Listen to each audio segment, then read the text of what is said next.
Hello everyone, welcome back to our channel.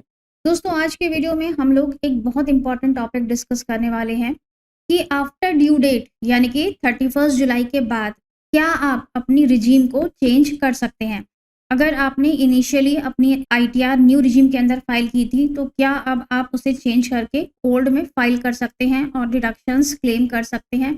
तो क्या ये पॉसिबल है? क्या आप रिजीम को चेंज कर सकते हैं आफ्टर द ड्यू डेट, मतलब 31 जुलाई के बाद। असेसमेंट ईयर 24-25 की आईटीआर्स इस समय प्रोसेस हो रही हैं और बहुत सारे टैक्स पेयर्स को इस समय डिमांड का नोटिस भेजा जा रहा है। तो वो सभी टैक्स पेयर्स ये जानना चाहते हैं कि क्या वो न्यू टैक्स रिजीम से ओल्ड टैक्स रिजीम में स्विच कर सकते हैं इस समय आफ्टर द ड्यू डेट, और क्या वो ओल्ड रिजीम के अंदर जाके डिडक्शंस क्लेम कर सकते हैं और अपना टैक्स कम कर सकते हैं। तो इसी टॉपिक को आज हम इस वीडियो में डिस्कस करने वाले हैं। मैं हूं सी श्वेता सक्सेना और आप देख रहे हैं हमारा चैनल टैक्स सॉल्यूशंस। वीडियो अच्छा लगे तो चैनल को सब्सक्राइब जरूर कर लीजिएगा। तो चलिए स्टार्ट करते हैं आज का वीडियो। तो जैसा कि आप जानते हैं कि न्यू टैक्स रिजीम हमारी डिफॉल्ट रिजीम इस बार है। पहले जस्ट इसका ऑपोजिट होता था, ओल्ड टैक्स रिजीम हमारी डिफॉल्ट रिजीम हुआ करती थी। अब न्यू रिजीम हमारी डिफॉल्ट रिजीम है, यानी कि अगर आप ओल्ड में जाना चाहते हैं तो आपको ऑप्शन सेलेक्ट करना होगा। अगर आप डिलेटेड आईटीआर फाइल कर रहे हैं, मतलब कि आपने 31 जुलाई के पहले अपनी आईटीआर फाइल नहीं की थी, अब आप फाइल कर रहे हैं अपनी आईटीआर, फ्रेश आईटीआर, तो ओल्ड रिजीम आपके लिए अवेलेबल नहीं होगी। अब न्यू रिजीम हमारी डिफॉल्ट रिजीम है तो आप न्यू रिजीम में ही फाइलिंग करेंगे। अगर आप ऑप्शन सेलेक्ट करके ओल्ड रिजीम में जाना चाहेंगे तो वो अब पॉसिबल नहीं होगा। इसको हम ऐसे भी समझ सकते हैं कि ओल्ड रिजीम में जाने के लिए इस बार हमें फॉर्म 10 IEA फिल करना था, जिसकी की फाइलिंग की लास्ट डेट थी 31 जुलाई। तो वो फॉर्म फाइल करने की डेट भी अब निकल चुकी है, इसीलिए किसी भी तरह से अब आप ओल्ड रिजीम के अंदर अपनी आईटीआर को फाइल नहीं कर पाएंगे। डिलेटेड आईटीआर के बाद अब हम बात करते हैं रिवाइज्ड आईटीआर की। अगर आपसे कोई भी मिस्टेक हो गई थी अपनी आईटीआर में और आप आईटीआर को रिवाइज करते हैं और आप चाहते हैं कि आप स्विच कर लें ओल्ड से न्यू के अंदर या फिर न्यू से ओल्ड के अंदर, तो क्या ये पॉसिबल है? रिवाइज्ड आईटीआर के केस में भी ये पॉसिबल नहीं है। आप रिजीम के अंदर चेंज नहीं कर सकते हैं।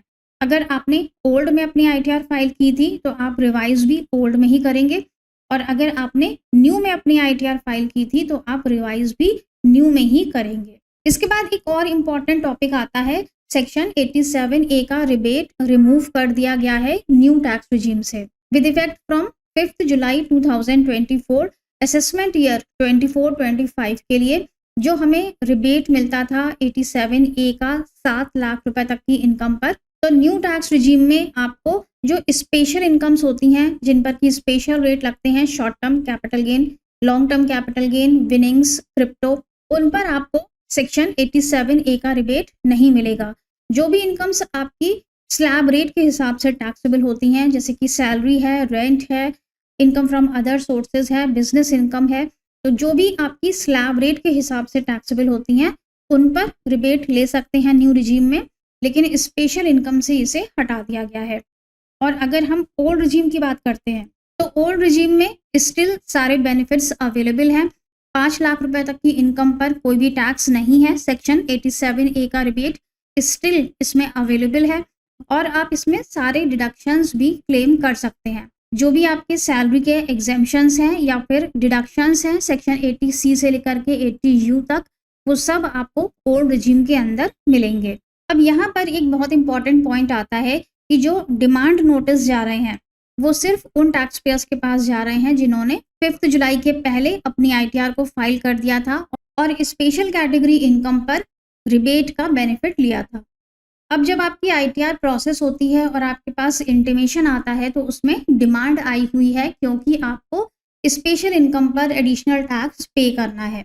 अब बहुत से टैक्स पेयर्स ये जानना चाहते हैं कि क्या हम स्विच ओवर कर सकते हैं, क्या हम न्यू टैक्स रिजीम से ओल्ड रिजीम में जाकर फाइलिंग कर सकते हैं, क्योंकि ओल्ड रिजीम में स्टिल 87A का रिबेट हमें मिल रहा है, साथ ही हम यहाँ पर काफ़ी सारे डिडक्शंस भी क्लेम कर सकते हैं। तो इसके लिए हम एक कंपैरिजन चार्ट देख लेते हैं। तो सबसे पहले हम पोजीशन देखेंगे बिफोर द ड्यू डेट, यानी कि 31 जुलाई के पहले। 31 जुलाई के पहले अगर आप स्विच करना चाहते थे ओल्ड से न्यू के अंदर और न्यू से ओल्ड के अंदर, तो ये पॉसिबल था, आप स्विच ओवर कर सकते थे। लेकिन आफ्टर द ड्यू डेट 31 जुलाई क्रॉस हो चुकी है, आफ्टर द ड्यू डेट क्या ये पॉसिबल है कि डिमांड का नोटिस आ जाने के बाद हम अपनी आईटीआर को रिवाइज कर दें और स्विच कर जाएं ओल्ड रिजीम के अंदर? तो ये पॉसिबल नहीं है। Switch over is not possible after the due date. इसीलिए हमें क्या करना है कि हमें अपनी ड्यू डेट से पहले ही, बिफोर ड्यू डेट 31 जुलाई से पहले हमें अपनी रिजीम को फाइनलाइज कर लेना है। हमें अपनी रिजीम को फाइनलाइज कर लेना है कि हमें ओल्ड में जाना है या हमें न्यू में जाना है।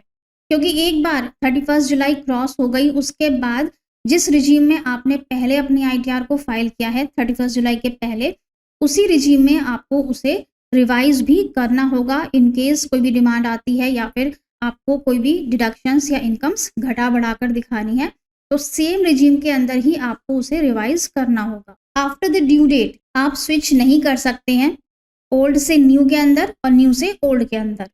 अब जिन्होंने अपनी आईटीआर 5 जुलाई के बाद फाइल की है वो तो जानते हैं कि स्पेशल कैटेगरी इनकम से कोई भी रिबेट आईटीआर में नहीं मिल रहा था, तो उनकी आईटीआर तो बिल्कुल सही फाइल हुई है। पर 5 जुलाई के पहले वाले, उन्हें तो ये पता ही नहीं है कि इस तरह का कोई चेंज आ गया और गवर्नमेंट ने रिबेट को रिमूव कर दिया।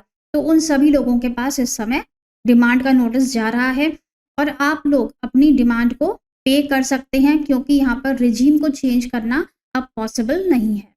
अगर आप इस डिमांड को हटाना चाहते हैं तो बस एक ही तरीका है आपके पास कि आपकी जो इनकम है वो मिनिमम टैक्सेबल लिमिट के नीचे होनी चाहिए। न्यू टैक्स रिजीम में अगर आपने फाइलिंग की है तो न्यू टैक्स रिजीम में जो मिनिमम टैक्सेबल लिमिट है वो 3 लाख रुपए की है। तो अगर आपकी इनकम 3 लाख रुपए से नीचे जाती है तभी आपकी ये डिमांड रिमूव होगी, लेकिन 3 लाख के ऊपर अगर आपकी इनकम है तो वो टैक्सेबल है और फिर आप किसी भी तरह से इस डिमांड को नहीं हटा सकते हैं, तो फिर आपको इसे पे करना ही होगा। अगर यही चीज़ गवर्नमेंट ने हमें पहले बता दी होती कि सेक्शन 87A का रिबेट स्पेशल कैटेगरी इनकम से नहीं मिलेगा, तो हो सकता है कि बहुत सारे लोग जिन्होंने न्यू टैक्स रिजीम के अंदर फाइलिंग की थी सिर्फ इस वजह से कि उन्हें रिबेट मिल जाएगा 7 लाख रुपए तक की इनकम पर, तो हो सकता है कि उन सभी लोगों ने ओल्ड टैक्स रिजीम में फाइलिंग की होती और वहाँ पर, क्योंकि 5 लाख रुपए तक की इनकम पर कोई भी टैक्स नहीं है, वहाँ पर उन्हें कुछ थोड़ा बहुत बेनिफिट मिल जाता। लेकिन यहाँ पर इन्होंने अचानक से चेंज कर दिया और बहुत सारे लोगों को इस वजह से डिमांड के नोटिस आ रहे हैं और अब रिजीम को चेंज करना भी उनके लिए पॉसिबल नहीं है। तो बस फ्रेंड्स, छोटी सी जानकारी थी, रिजीम चेंज इस समय पॉसिबल नहीं है। जिस भी रिजीम में आपने इनिशियली आईटीआर को फाइल किया है उसी रिजीम के अंदर ही वो रिवाइज होगी। इन केस आपके पास डिमांड का नोटिस आया है तो आप उसे पे कर सकते हैं। Thank you so much for watching this video. अगर जानकारी अच्छी लगी हो, इंपॉर्टेंट लगी हो, आपके लिए बेनिफिशियल रही हो तो चैनल को सब्सक्राइब जरूर कर लीजिएगा, वीडियो को लाइक कर दीजिएगा और दूसरों के साथ इसे शेयर करिएगा। Thank you so much for watching this video. मिलेंगे नेक्स्ट वीडियो में। Till then stay safe and healthy. Bye bye.